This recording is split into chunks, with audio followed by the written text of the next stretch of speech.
Hi, my name's Kat McDowell, and I'm a singer-songwriter and origami teacher here on YouTube. I post music-related videos, origami videos, and the occasional vlog, so if you'd like to see more videos from me, make sure that you hit subscribe, hit that bell button, and you'll get more. Let's get folding! Today we'll be making fall leaves, so you can try making them in lots of different colors. Yay! Let's go! 遠くに映るのはいつもの帰り道昨日の曲がり角サインが消えてる足跡残して歩いてゆくカモメたちあなたを探して願いを叶えてほしい変わり続ける景色変わらないものを探そう形ないものこそ信じる意味があるから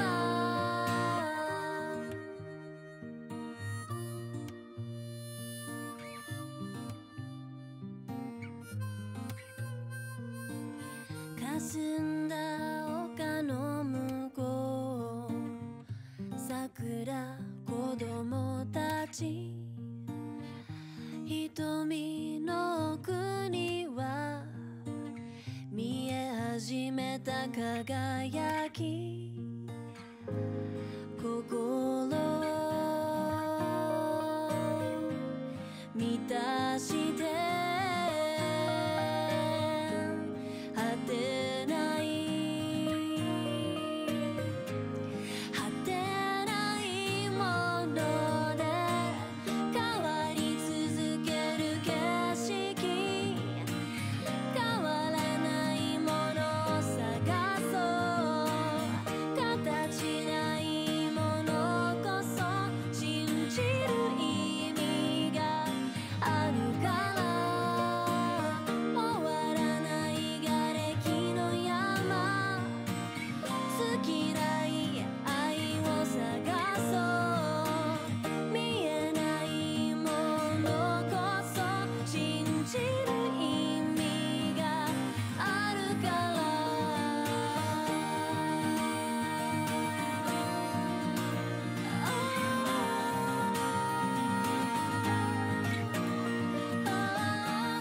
I hope you enjoyed today's origami lesson. Remember to subscribe if you like these videos, and please tag me in your photos if you ever post them. I'd love to see them. I also make origami live on Twitch, so come and hang with me over there. I'd love to see you. If you want to hear more of my songs, there's a playlist here. If you want more origami tutorials, there's some right here. And lastly, I want to thank my Patreon supporters. Their generosity allows me to do what I do here on YouTube. So thank you. Thanks again for watching, and I'll see you again next week. Bye!